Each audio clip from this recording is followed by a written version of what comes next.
thank you everybody for joining. Welcome to the next in this series of what you might say soft skills sort of webinars with Dyfrig Jenkins. So it's today's is on coaching really, and so I'm not going to do more of an introduction than this. Dyfrig will introduce himself, and it's quite an interactive session, so we'll encourage you all to take part, and I think it should be a really good one. So Dyfrig, without further ado, straight over to you.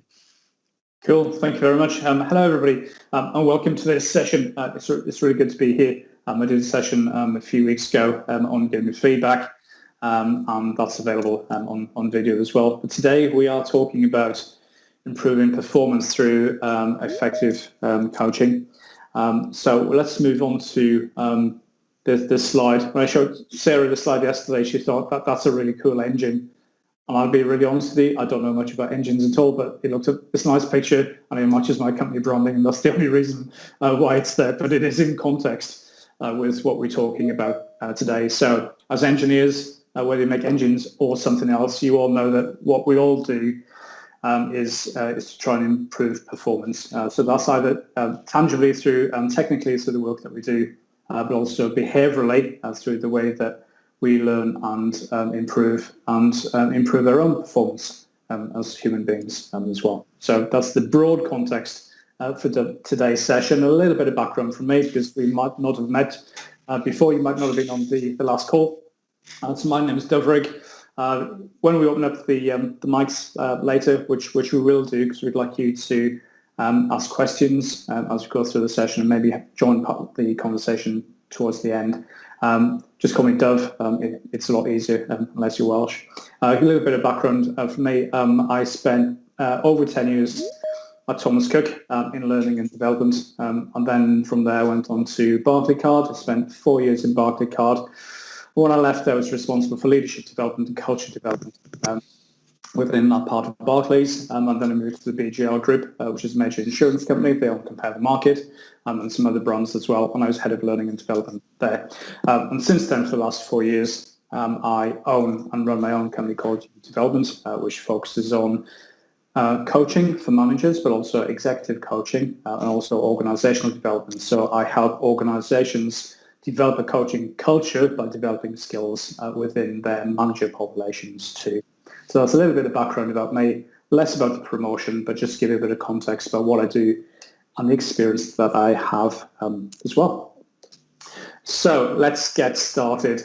So what are we here to do? So between now and 2 o'clock at the latest, what we're going to do is to talk about these 4 outcomes that you can see on the screen. So we're going to have a look at the principles of coaching and what that means in the workplace. I'm really aware that not all of you will be line managers. Some of you may be, but there's a good opportunity or a good chance that you will be a line manager in the future. But also coaching isn't always a top-down process. In theory and in practice, anybody can coach anybody at any time. And it doesn't have to be an hour-long conversation. You can literally have a coaching conversation on the way to the kitchen and get a cup of coffee.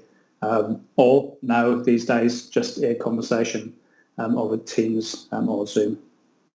We're going to talk about the belief in human potential, because that's really important. I'm not going to talk about that too much right now, but there's a fundamental belief that coaches, regardless of the discipline, believe that nearly everybody has potential to be better at something.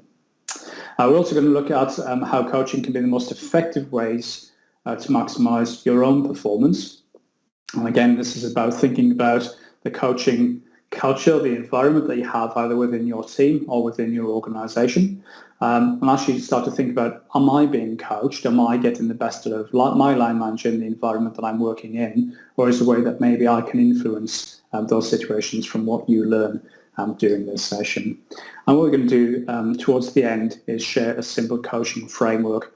Now, there's many coaching frameworks out there, and I'm not saying this is the only one or the best one, but I think if you're not familiar with coaching and not familiar with how to structure the coaching conversation, it's really useful to have at least a basic understanding of how to structure a coaching conversation. So we'll share probably the most common and well-known and well-practiced coaching frameworks, and we'll share that with you. And then what I'd like to do is maybe now ask the people who have just joined us on the call, maybe you would like to take part in a coaching session. It would literally be about 5 or 10 minutes, no longer than that.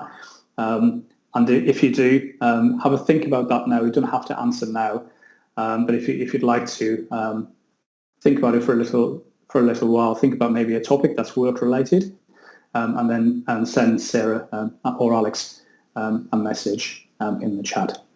And then towards the end, so that should all take about 40 minutes or so, and then we have the opportunity then to open up the mics, open up the chat, and then if you've got any questions of me or of Alex or of both of us, then feel free to put some messages in the chat or just to have a conversation. Now, I think, Sarah, there's probably about 5 people excluding us on the call. Is that right? Or Alex? We've got 8. 8. Okay, that's great. So the beauty of having less people on the call is it gives more opportunity for people to ask questions and take part in the conversation. Now, if anybody's got any questions or any observations as we go through the session, just put your hand up in the call, or just put something in the chat. I'm really happy to talk about particular topics and particular situations, any questions that you've got as we go through, rather than just waiting until the end, because you might miss out at the end, or you might forget about what it is that you want to ask. Okay, so that's a little bit about the setup. So what I'd like to do to start with, first of all, is just ask Alex, do you have any observations or anything that you'd like to share before we move on? Yeah, I think the first thing is that everybody, I think, could benefit from coaching. I think either receiving it or giving it, depending on your status and your job. But I've worked with a coach for the past 2 years, and it's honestly made the world of difference to both my professional and my personal life. And I think some of the content, because I have had a peek about what's to come, is really, really relevant and valuable, and you can apply it yourself to your own life, or if you manage anybody, to theirs. So I'd really encourage people, because it can be a real game changer, especially if you're doing something that's maybe deadline related and you've got these monumental tasks ahead of you. It really is invaluable. So I've been a recipient of it for the past number of years, and I know other people who have too, who have found real value in it. So I think it's this opportunity to hear Dyfrig speak is a really, really good one, and I would really encourage you to listen with open ears, because it can, I think, I'm going to be bold and say, be a life changer. So yeah, I couldn't recommend it enough. It really is a very important tool. Cool. Thank you, Alex. And Alex is going to join the conversation as we go through the webinar today too. I think from my perspective, one of the reasons why I became a coach is that I was coaching because I was a line manager previously. But also, I think one of the things that really pushed me was I've had line managers who are very good at coaching. Some, it's a skill. It is a skill, like everything else that you need to learn and evolve over time. But some of them were naturally very good at it. And there was those who really weren't, or actually didn't coach at all. And the difference in my own productivity and my own performance, it was really noticeable because I was having coaching conversations. And it might not be as formal as you think it might be, where you sit down and have a 10-minute, half an hour or an hour formal coaching situation. Often it was just a conversation, but in a style of coaching. And it's a much more collaborative, creative process. And the person who is being coached can get so much more out of the relationship, the working relationship, and succeed much more in their working careers. But also there's huge benefits for the person who is doing the coaching as well, because they develop their skills and they get to see other people realize their own potential. And it's a very motivating tool to help you see how you can help other people, regardless of whether they are reporting to you, whether it's a peer or even upwards, because you can coach to your line manager and to people senior to you as well. It's fundamentally one of the best ways to actually improve your own performance, but also other people's performance as well. Okay, if you're not sold already, I think you will be over the next couple of slides. So what I'd like to do, first of all, is to start with a question, actually, and that is, what is coaching? So have a moment, think about that question. It's really simple. What is coaching? And what I'd like you to do is either put your response into chat, or if you want to, unmute your mic, and then just share with us. It's not a test. It's not an exam. This is a learning experience. It'd be really interesting just to get your views on what you think it is, or maybe what you know it is. So I'll stop talking for a little while, and then feel free to put something into chat or open up your mics.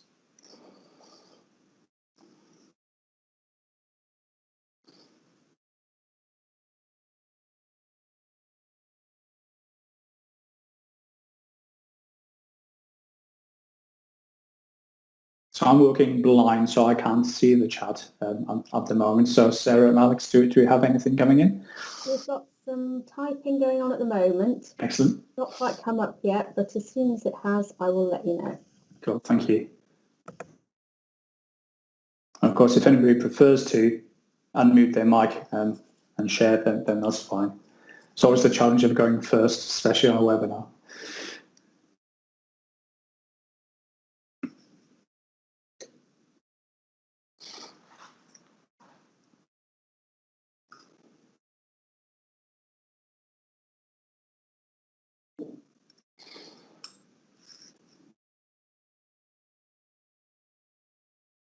That looks like it could be a long answer, Sarah, I'm guessing.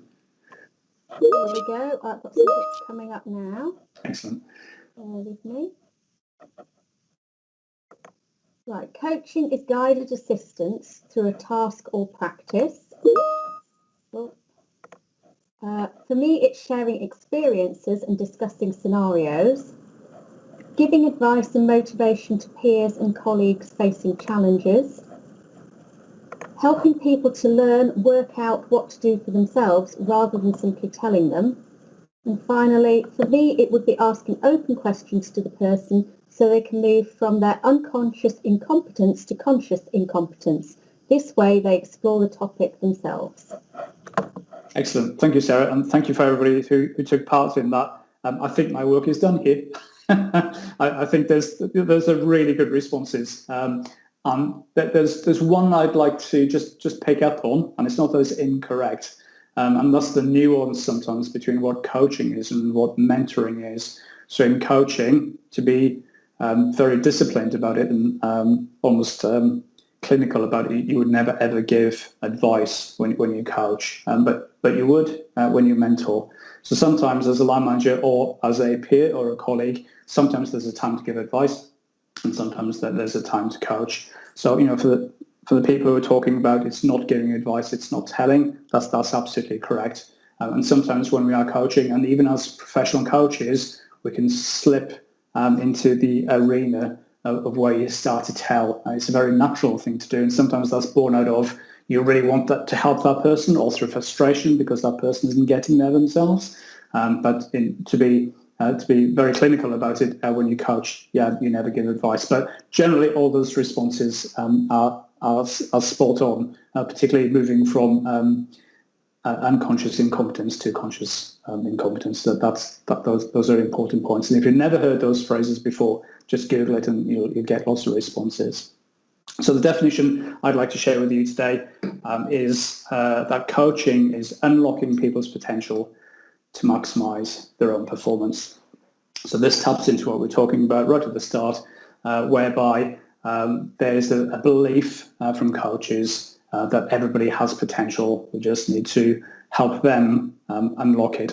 Now, Tim Galloway, the person you can see on the screen here, you may or may not have heard of him before. And again, if you Google him, you'll see videos, and he's written loads of books. He passed away, unfortunately, a few years ago. But he's a US tennis coach. And what he identified is that some people are naturally very good at tennis, and there's other people who really struggle with it, and some people naturally who can't get past the first hurdle, if you like, if you're going to mix up my sporting metaphors. But what he identified through tennis coaching in the mid part of the last century, and then into golf and lots of other sports as well, and then into business coaching, is that everybody has potential. We just need to help them unlock that, see that for themselves, unlock it, and then take part and establish themselves and maximise their own performance regardless of the environment that they work in. So there's a different definition to share. So Tim Galway, in his book about tennis and then other sports and then business coaching as well, he shares what he calls two areas or arenas, depending on how you read it, of engagement. And what he identified, there are two areas, and the first one is called the inner game, and the second one is called the outer game. Now, as we go through this webinar, we're going to talk about tennis first. We're actually going to talk about rugby and then motorsport right at the end. But regardless of the environment that we work in, all the things I'm going to share with you are absolutely applicable in any arena, in any industry that we find ourselves working in. So let's have a look at the inner game, and then we'll have a look at the outer game later. So the inner game, first of all, was described by Tim Galway, the outer game is played on the external arena to overcome external obstacles to reach an external goal. So when it comes to playing tennis, this is about holding a racket properly, understanding where you need to stand on the court, how to best get that ball across the net to the other side, so hopefully your opponent isn't hitting it. But when it comes back, how are you going to respond to that ball? Where can you move within that court, and learning about technical capability, such as backhand, forehand, and all those kind of things. So if you think about the work that you do, the majority of work that you do, there is technical competence, technical capability, and you can coach people to develop their technical competence, regardless of the environment that we work in. So that's known as the outer game, the stuff that happens in the external environment. But then there's also the internal game, and this was the game changer, literally, for Tim Galway, the people that he coached, and for the coaching industry as we now know it today. And the inner game is played in the mind against obstacles that we all have, such as the fear of doing something for the first time, any self-doubts that we have, any lapses of focus because maybe we're not motivated to do something, or limiting self-beliefs. Now, this is all the stuff, the psychology of coaching, if you like, and this is the thing that holds people back. So as an example, in the context of tennis, it could be around the inner game was, I'm not very good, I'm not very sporty, I've never been able to hit a ball. So that's a self-limiting belief born out of experience, that maybe you've not been able to hit the ball in the past because you've not felt confident to do it. Or maybe somebody's told you that you're not very good at sport, you'll never be any good at sport. And then that belief, then you've reinforced that. So you're not going to be good at playing tennis if you're telling yourself, I'm never going to be any good at tennis. So that's in the context of the sport, but in business, it's that, well, I couldn't do this because. So I couldn't do this because I'm not the right age, or I'm not in the right business, or I'm male or I'm female, or whatever it might be. We all have self-doubt, we have fear of doing something, and we all have records in our mind that we play our self-limiting beliefs.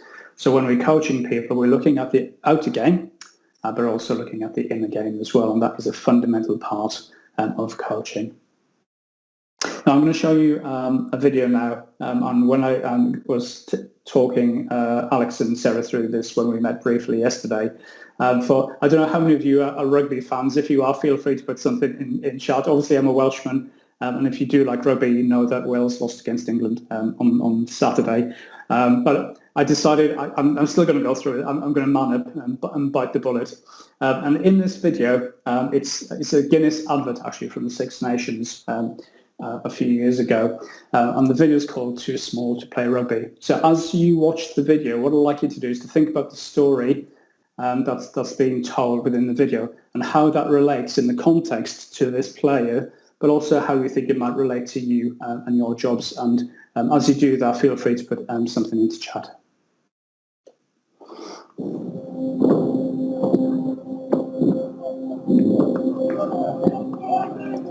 Strength, size, power. These are the things a man needs to play rugby. And you have none of these, Williams, they said. But they were wrong. It was the size of his heart, the power of his ambition, the strength of his character.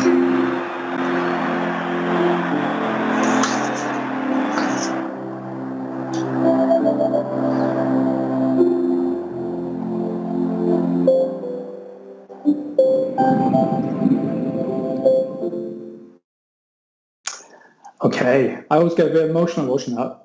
As I've been a Welshman, it's always quite interesting to watch. I've seen it loads of times. So in the chat, if you'd like to, have a moment to think about what you just saw, what you just heard, and then put something into the chat to see how you think that relates to you and the job role that you do in the environment that you work in. And again, if anybody wants to open up their mic and share something verbally, then you're very welcome to.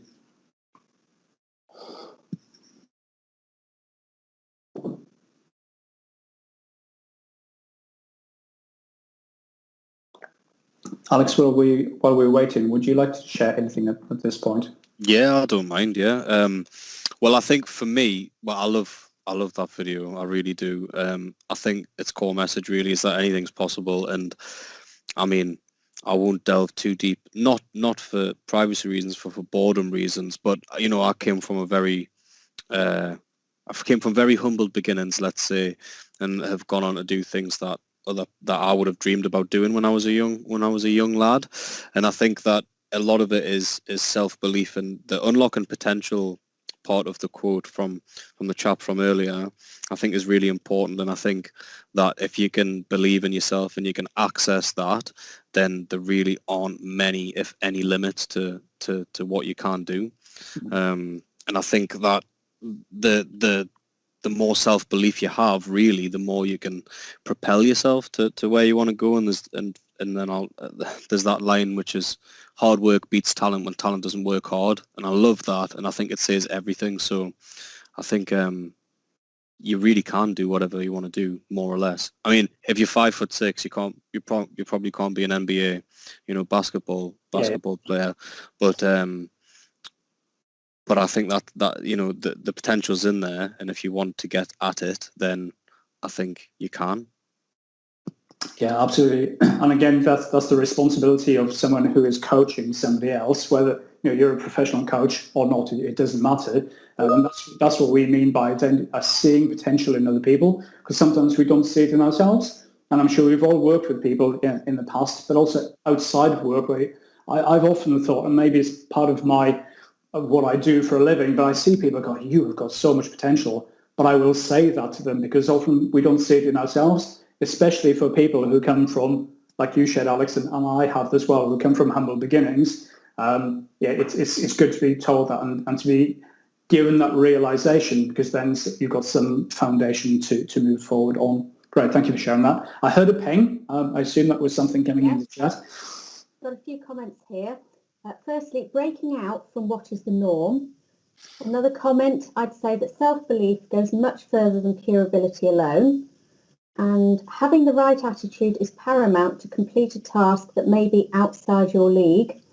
And another important point, you've got to convince both yourself and others that you can achieve more than is maybe expected.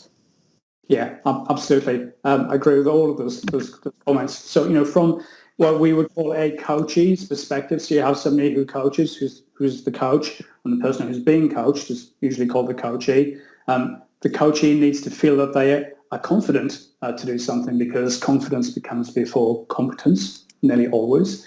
But also, for those of you that are keen on learning more about coaching and learning some coaching skills yourself, or are wanting something different or more from the people who are responsible for your own development, that's a really important part to consider, but also to have that conversation with other people as well. Okay, that's great. We could talk about this all day, but we've only got a certain amount of time. Okay, so what I'd like to do now is talk about the inner game at work. So if you go back to what Tim Galway was talking about, the outer and the inner game, and then we talk about some limiting factors. So Alex shared earlier, if you're a certain height, it's very hard to play basketball. So there are some physical interferences, if you like.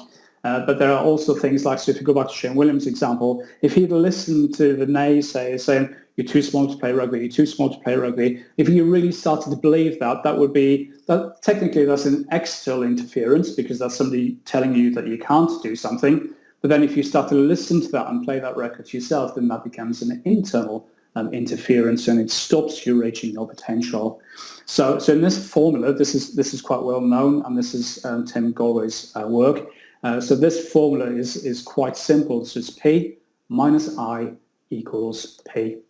What that means is looking at your potential or somebody else's potential, thinking about what external or internal, the outer and inner interferences that they may be, and then thinking about performance. So if you think about it, we all have potential, and that can all develop our performance. Yeah, they help us get to high performance, but we need to remove the interferences from that. So again, that could be external or internal.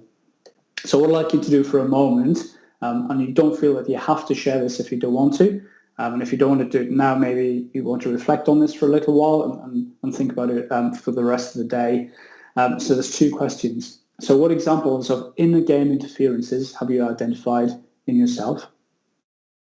And what have you seen or heard in other people? And how do those things stop you doing your work well? And for other people, what have you seen, or maybe just your intuition is telling you that actually their interferences are blocking or limiting their own performance? So again, if anybody wants to share, feel free to do so. Either unmute yourselves or put something in the chat. But don't feel that you don't have to if you don't want to.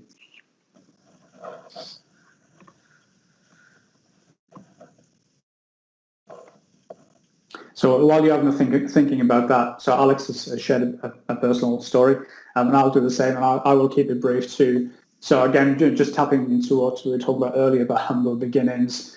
I grew up in a mining community in the 1980s in South Wales. It was a very, very tough time, socially, environmentally, politically, all those kind of things. And there were lots and lots of interferences that did limit my performance. But actually, I moved away. I took that interference out by actually moving away from the area and started to realise my own potential.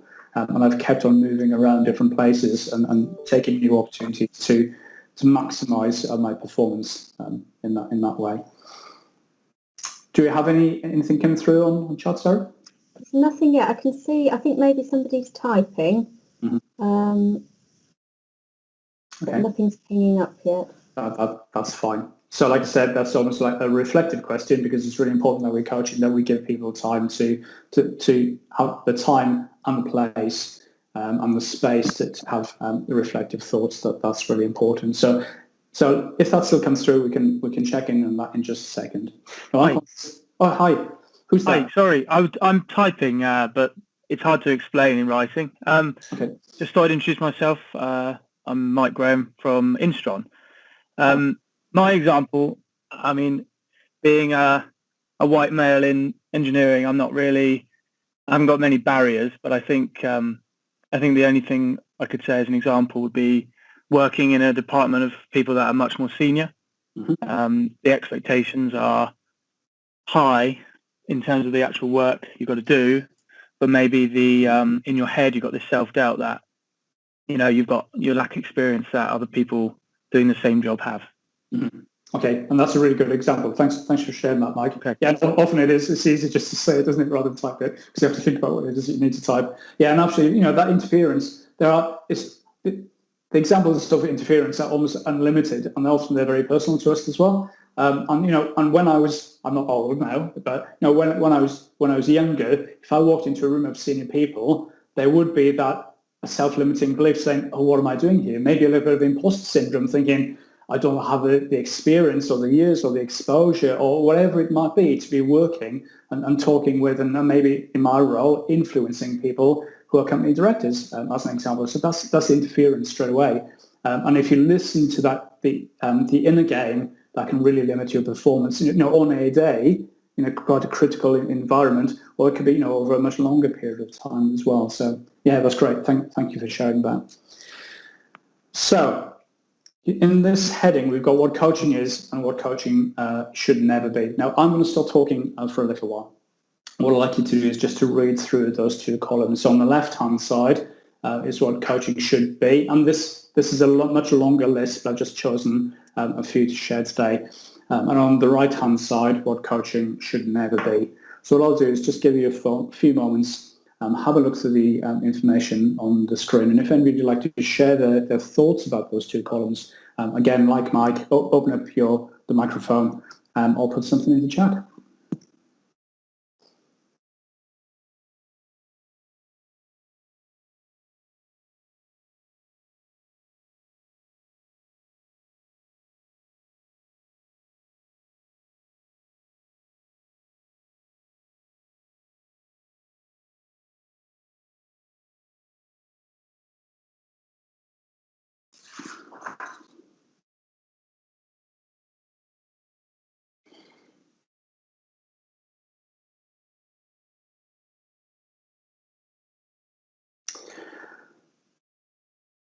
So as you're finishing reading through those two columns, maybe you're starting to feel a reaction to something.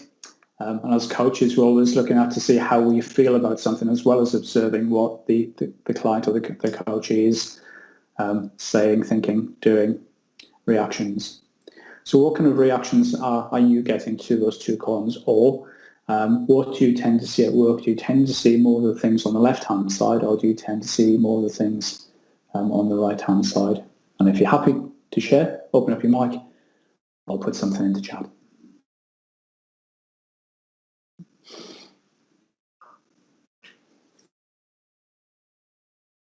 And Alex, if you want to jump in at any point, obviously, feel free. Yeah, I don't mind. I think in academia, which I'm sort of have one foot in, the last point in the second column, this maintain an atmosphere of caution and fear, I think that's rife, to be honest with you, and it's totally unacceptable, and it's an abhorrent part of the culture, but it exists for sure, and that really holds people back, because if you aren't allowed to make a mistake, then you're not going to do anything that actually means anything, because, you know, there's that whole thing that you have to push yourself past the point in which you're comfortable to really do anything or say anything or make anything happen. And if you're afraid of the consequences, which many people in academia are, then it's just so counterproductive and damaging. It's just awful. Yeah, absolutely. And, you know, and Google is littered with hundreds of quotes about, you know, people saying that actually, you know, we have to fail to succeed. You know, I'm kind of paraphrasing probably hundreds of different quotes in that kind of in that space. But to have an environment where we are not allowed to make mistakes is really limiting in all sectors, in all industries, because it limits creativity, and that ultimately, especially in today's world, if you're not creative and creative in the way that you create products and services, but also solutions and turn solutions around really quickly in a very volatile market these days. That's why businesses go bust. And when we see a lot of businesses go bust at the moment, because there is a fear of making mistakes, and people don't have the environment of trust and actually have very creative, open and trusted conversations. And coaching methodology can really support that kind of cultural development of individuals, also of organizations too. Okay, any thoughts from anybody else? I've got something in the chat, Dyfrig. I've definitely witnessed the holding back on information for their own good. People seem to think this helps people grow, when surely it just slows their growth. Okay. Yeah, enough said, I think, on that one. Yeah, absolutely. And this ties back into the last session I did about feedback as well. And sometimes we don't give feedback because actually if it's difficult from the person providing the feedback, or actually it's a really hard message and the person might not like it, then, well, we're on the road to nowhere if we kind of think and behave in that way. So holding back, you know, coaching, you know, although we wouldn't tell somebody how to do something, you know, if somebody's really struggling, and that might be behavioral competence about how they behave around other people, not having a conversation about that will limit that person's potential, because it's it's an internal thing, and it might be a blind spot that they're not aware of. So using feedback from other people, then you can shape that into a coaching conversation and help that person become much more aware of a behavioural challenge, have that conversation and help them move forward. So I absolutely agree with that comment. Okay. So when you're thinking about coaching, think about all the things on the left-hand side. You'll probably always see things on the right-hand side, but raising awareness around that in yourself and in other people is always a positive step forward. Okay, so what I'd like to do now is just talk about some coaching fundamentals, and then what I'll do then is to share a coaching framework with you before we have a practical activity around that, and then open up for calls. So in this coaching fundamentals, there's 4 areas, and this is not a coaching framework that's going to come next, but these are some fundamental beliefs and behaviours when it comes to coaching. So first of all, as humans, we need to be able to have open and effective communication, and we need to have trust. It's very, very hard to coach somebody or to be coached by somebody if we don't have a relationship with them. So professional coaches tend to have what we call a chemistry meeting before we agree to have a conversation or a coaching relationship with somebody. And that's basically because some fundamental human behavior. Do I like this person? Will I get on with this person?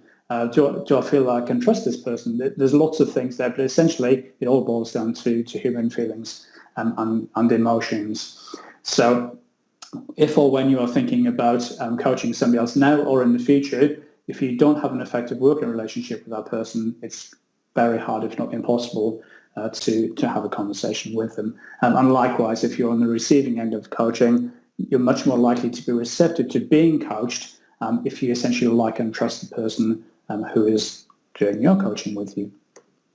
Secondly, always use a coaching framework. What coaching isn't is telling. We've covered that already. What coaching isn't is a casual chat.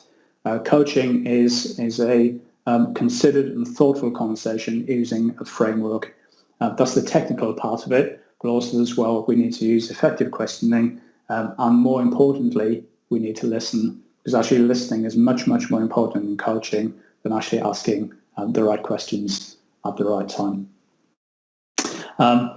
Off the back of coaching, especially in a work environment where your coach could also be your line manager or a peer or somebody else, is having the opportunity then to offer regular feedback. So we call it motivational and developmental feedback because that is helpful to link back to the previous conversation, the previous webinar that we had. So motivational feedback is the good feedback, some people call it. And so when somebody's doing something well, you tell them what they've done well and the effect that has had on them or their team or the customer, whoever it might be. Developmental feedback is sometimes called the bad feedback, if you like, for the want of a better term. And that's where somebody isn't doing something well, they're not doing something consistently, and it's giving them feedback to get to a level where you want them to be, essentially. But coaching and feedback are integrated, and they're there to support each other. And then lastly, off the back of that, after every coaching conversation, there should always be at least one action off the back of that coaching conversation. So again, we can be coaching around technical competence, but also we can be coaching around behavioural competence as well. And then it keeps on going round and round, because coaching should never stop. It should be a fundamental part of how we live our lives at work. So that's the fundamentals around coaching. Now what I'd like you to do is to introduce you to another sportsman, and this time this is Sir John Whitmore. Do we have anybody from McLaren on the call today? And it doesn't matter if you're not. Anybody from okay. So it makes no real difference to the content. So what I'd like to do is to introduce you to Sir John Whitmore. Now there's some text on the screen which you can read yourself, so I'm not going to read all of that out. But essentially what happened in the 1980s, after Sir John Whitmore had finished his racing career, he wanted to look at developing people as well, developing himself first of all and developing other people. So he went out to the States and he met with Tim Galway, and he brought back Galway's theories about coaching in sport, but also coaching in business, and he brought it back to the UK and he worked with some other people, and he is now known as the person or one of the founders of of the whole coaching industry as we know it today, because then he helped create what is called the GROW coaching model. So that's probably, he's probably more famous now for his coaching methodology and thoughts and practice than he ever was as a motorsport racing driver. So what is the GROW coaching model? Now, like I said earlier, this is probably the most common and the most used coaching framework that there is. Certainly not the only one, but it's the one that I've chosen to share with you for those reasons today. So what John Whitmore and his team came up with was the GROW model. So it's called GROW because it's goal, then reality, then options, and the way forward. So what does this look like in practice? So this is a structure that a coach might always go through. So first of all, the question is, what is it you want? Now that sounds quite arrogant there, but essentially it's just like, so what is it you want to achieve? What is it that you'd like from this conversation? So the goals and the aspirations, in this case, of a coachee, the person who's being coached. Secondly is the reality. So that's actually what's going on for the coachee at this current time. So what's going on, and also as well thinking about the outer and inner game as well. So the reality is actually the present, what's going on for you right now. So the conversation then evolves when the coach has elicited enough conversation from the coachee. Then what the coach's job then is to start to help the coachee understand what his or her options are off the back of that. So then we ask, what could you do? So we move from what do you want? Where are you now? We now what could you do? So what possibilities are there to help you achieve the thing that you want to achieve? What strengths do you already have? What experience, what exposure do you already have? And what resources do you have as well? So resources could be something that's tangible, but also resources could be what other people could help you achieve the things that you want to achieve. So the conversation revolves around that. And then lastly, in way forward, this is around what will you do? So we've gone from what you want, where are you now, what could you do, and then lastly, what will you do? Because again, coaching is not a casual chat. It's there, it's structured, it's a framework, but every coaching conversation should end with the person who's being coached being really, really clear on this conversation that they've just had and what are they going to do as a result of the conversation. So we talk about what will you do, but also as well, we talk about actions and accountability for those actions as well. Now, in some documents, you'll see the GROW model ending in will, as in what will you do, or will as in accountability or commitment around something. So it's always around what actions now can we talk about, and then the accountability. Now the accountability is never wholly with the coach. Most of the accountability is with the coachee. So if I'm coaching somebody, my coachee or client will always write their own actions, and I will make them accountable for achieving those things by agreeing timescales or whatever else it is that they need to do. So just to elaborate on that a little bit more, let's talk about this. So these are typical questions that I may ask if I'm coaching somebody. So when we talk about goal, so what would you like to get out of this conversation? What are you looking to achieve? Where do we want to get to by the end of this half an hour, 2 hours, whatever it might be? And also as well, what's the bigger picture? So what else is going on for you right now? The reality, what's happening now? What do you have to help you? So again, those could be around the resources. And then we've talked about the external and internal obstacles. Then it's listing a conversation about the options. And you can see 3 questions on the screen there. And often when I'm coaching somebody and when other coaches are coaching clients or coachees, we spend quite a lot of time in reality and options as well. So this isn't necessarily a linear process. Often we start with goal and we get clarity on the goal. Then we spend a lot of time moving around between options and reality until the coach and the client feel that they then can move forward. And then we agree the way forward. So asking questions like, what will you do? When are you going to start doing this? And then tapping into the emotional side of that and talking about, okay, so what would success look like or feel like for you? That helps then tap into the accountability and the actions off the back of that. And sometimes then we measure levels of commitment by scoring that too. So in a nutshell, I know that was really quick, that is the GROW coaching model. And again, there's loads out there. And again, if you Google coaching frameworks, coaching models, or the GROW coaching framework, there's loads and loads of information online that you can tap into, and probably in your organizations as well. There'll be references to GROW under the coaching frameworks too. So this brings me to the end of the kind of the presentation part of this. At the start, I asked if anybody would like to have a very quick coaching conversation. Are there any volunteers, Sarah? Nothing comes through in the chat yet. Yet, in anticipation. If anybody would like to have a quick coaching session for free, feel free to shout out now if you like.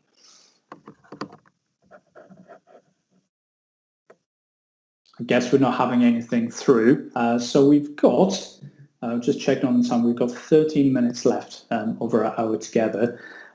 So Alex, would you like to give it a go? Yeah, I don't mind, yeah. Okay, cool. So I'm a bit limited. So as a coach, it's always nice to be able to see your client, whether it's virtual or in person. I can't do that because of the presentation. So if I was going to, so this is going to be a really quick coaching conversation, just to kind of show that it can happen really quickly and it can happen anywhere. Like I said, it could happen in a lift, could happen next to the coffee machine. A coaching conversation can happen anywhere at all. So what I'd always do is to start just by talk about confidentiality. So I'm guessing, Alex, that what we're going to talk about isn't of a confidential nature, because if it was, then I wouldn't allow it to happen in this kind of format, especially as it's been recorded as well. So I'd always just check that out. So, but for demonstration purposes, Alex, what would you like to talk about today? I have a thesis due, a doctoral thesis due in just under 10 months, which is quite scary, and have lots to do in that time, and I'm not exactly sure how it's all going to fit in. Okay, so tell me a little bit more about your thesis, just yeah. the headlines around that. Yeah, sure. So I'm coming to the end of a 4-year-long EngD, engineering doctorate, and I've done a lot of the experimental work and a lot of the simulation work and all the rest of it. I've written a couple of papers, and I have some technical work left to do before I start writing up, and people generally spend about 6 months writing up, but you could probably do it in 5. You could probably do it in less time if you really want it, but so I probably have about 5-6 months, sorry, the other side of that, 4 or 5 months to get all of my technical work done and to then start writing everything up ready for submission at the end of September 21. Mm-hmm. Okay, thank you. So is the conversation about how we're going to achieve this in that time frame, or is it something different? I think it's probably that, because theses are really, I think, individual, and people often say, I'll finish this chapter of my thesis, or I've got however many chapters, and I struggle to visualize what mine is even going to look like. So I have, it's like starting at the end of the movie and working backwards.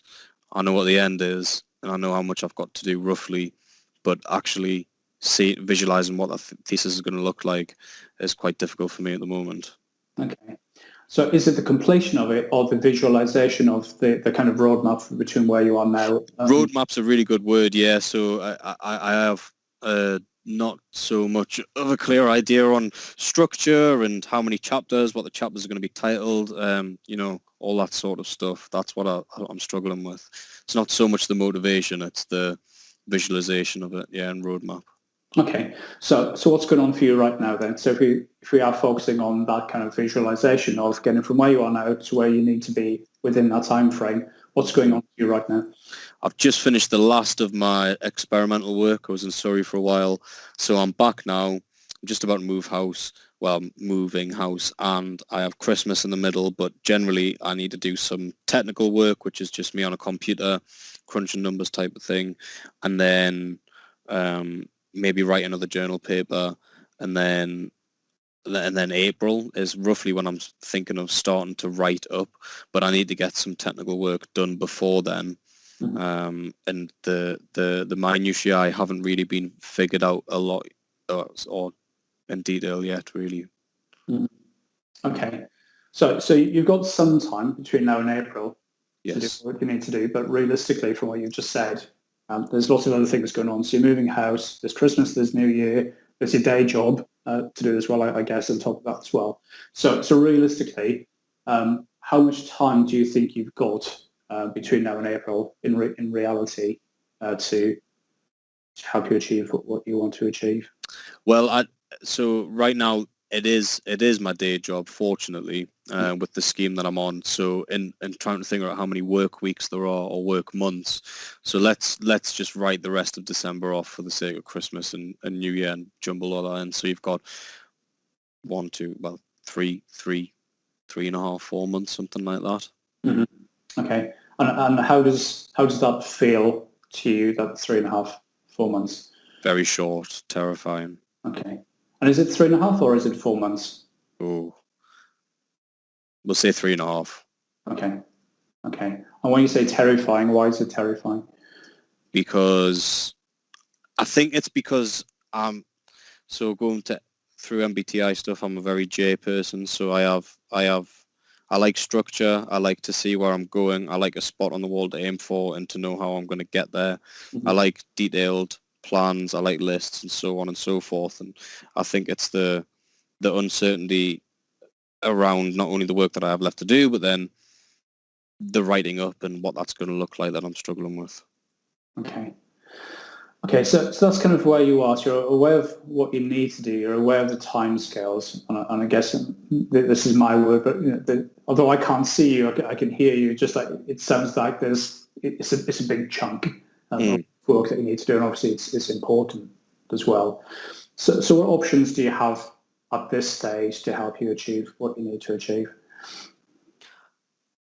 I think that I would benefit from reading or scanning other people's theses and seeing what sort of structure they have had, and maybe open up a dialogue a little bit more with my my academic supervisor, and try to draft a structure that might have, chapters and subheadings, and that would be quite good. And that's the sort of the thesis stuff, and the work between now and then is another conversation, but a similar one with the same guy, to try to see and visualize where I need to get to before I start writing up, and then also visualize what the writing up is going to look like, roughly speaking. So I think it's communication really, and just being a little bit more on the front foot with things and a little bit more forthright and stuff with him. Okay, so there's quite a lot of tries and thinks in there. So specifically, what is it that you need to do between now and April to make sure that you're successful? Write a thesis plan structure. And how comfortable are you doing that? With a little bit of help, I think, from my supervisor. It's definitely doable. I think I just need to bite the bullet and have the conversation. So have a meeting with him in the next few weeks or before Christmas for sure, and have that conversation. Okay, cool. Is there anything else that you could do that could help you do this? Maybe just crack on, get to work, move house faster, get things up, and maybe take a little bit less time off around Christmas. Okay, and is that realistic? Yeah. Yeah. Okay. So what is it you need to do next? Plan a meeting with my supervisor. Start reading, trying to get a hold of a few different theses, and start maybe just attempt some sort of structure that's malleable and will change after that conversation with my supervisor. Okay. So when are you going to get in touch with your supervisor? Friday, because I'm busy today and tomorrow. Okay, fine. What time on Friday will you phone your supervisor? Oh, God, these specifics. I will send an email at 8:30 on Friday. Okay. And when ideally would you like a response back from your supervisor? 8:35 on Friday. No, he's really good. He's really hot on the email. So, by the afternoon, I should have heard back, and we'll put a meeting in the diary for as soon as he's free. And when do you think that might be? I have no idea. He's a very busy man, but he'll find some slot for me. We've had Sunday morning meetings before, which pains me to say out loud, but it's true. Okay. So realistically, within the next 2 weeks, you'll be having a conversation, or will it be longer than that? Yeah, within the next fortnight for sure. Okay, cool. Good. Thanks, Alex. Thank you. Okay, folks, so that is an example of how you can do grow in about 10 minutes. So again, coaching conversations could be an hour. They could be 2 hours sometimes, but literally they can be a 5 or a 10-minute conversation. So hopefully, Alex and I have demonstrated what grow looks like, which is much better than me just saying, Alex, have you done that thesis yet? How are you getting on with your planning? Crack on with it, which is often the conversation that tends to happen in workplaces, because essentially none of the actions there were mine, and they shouldn't be, because this isn't my thesis, it's Alex's. So we got clear commitment at the end, and I give Alex the opportunity to identify what the goal is, what's going on for him right now, but also the options that are available too. So that was very easy, because guess what? Me and Alex had already preempted this, so we kind of knew what was coming. But that's essentially how sometimes easy coaching conversations can be. So a couple of questions, reflective questions from me. That is me standing next to the McLaren last year. I had to put it in. So what have you learned about the topic yourself and others? And what one thing will you do differently? And also, when will you start? Because it's always about the commitment and the action at the end. So if anybody, we've got about 2 minutes left before the webinar needs to finish. So if anybody wants to open up their mic and just have a quick conversation or just a quick share, that would be great. Or if you want to put something into the chat, we can pick that up there too. Over to you. Right, Dyfrig, I've had the comment come through. We've got patience is vital. And then another comment. I learned the difference between coaching and mentoring. Okay, great. And actually, that's a very important learning point. It seems like nuances sometimes, but they are similar skills. They come from the same place, but the conversation and the output is different. Cool. Anybody would like to open up the mic and share their thoughts? Feel free to do so. No? Well, from me, thank you for your time. Thank you for taking an hour out of your day to advance your own knowledge and your own skills as well, and hopefully have a better understanding of what coaching is and how it works and how it can help you and help other people too. Thank you for your time.